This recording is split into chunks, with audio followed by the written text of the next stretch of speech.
প্রস্তুতি পর্ব শেষ, সময় এখন মাঠে প্রতিপক্ষের মোকাবেলা করার। আনকোরা নিউজিল্যান্ডের সাথে ঘরের মাঠে ফেভারিট বাংলাদেশি, তবে পচা শামুকে পা কাটলেই বিপদ। প্রশ্নটা তাই, কিউদের বিপক্ষে কোন কৌশলে হাঁটবে বাংলাদেশ? একাদশটাই বা কেমন হবে? ওপেনিং নিয়ে একটা জটিল প্রশ্ন ডালপালা মেলেছে। সর্বশেষ পাকিস্তান সিরিজে তানজিদ হাসান তামিম এবং সাইফ হাসানের উপরই দায়িত্ব দেওয়া হয়েছিল ইনিংস সূচনা করার। এবারও কি সেটাই থাকবে? সৌম্য সরকার বেঞ্চে বসে কি সময় কাটাবেন? তামিমকে নিয়ে কোনো সন্দেহের অবকাশ না থাকলেও সাইফ মোটা দাগে ব্যর্থ হয়েছিলেন আগের সিরিজে, তাই তো সৌম্যের সামনে এক চিলতে আলো এসে পড়েছিল। তবে বাস্তবতা বলছে ভিন্ন কথা। প্রথম 2 ম্যাচে অন্তত তার খেলার সুযোগ নেই। তিনি যথারীতি নাজমুল হোসেন শান্ত। এবারও মিডল অর্ডারের গুরুদায়িত্ব থাকবে লিটন দাসের ওপর। সঙ্গী হিসেবে তিনি পাবেন তাহিদ হৃদয় এবং আফিফ হোসেন ধ্রুবকে।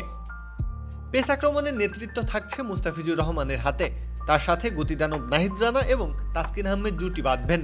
আর স্পিনে মিরাজের সাথে রিশাদ হাত ঘোরাতে প্রস্তুত। অর্থাৎ 3 পেসার আর 2 স্পিনার নিয়েই রণকৌশল সাজাবে বাংলাদেশ। ব্যাকআপ হিসেবে সাইফ কিংবা শান্তকে দেখা যেতে পারে আক্রমণে।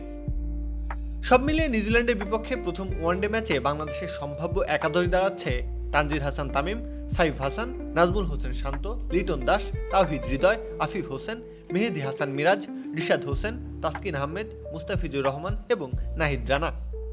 প্রত্যহ কাব্য, খেলা ৭১।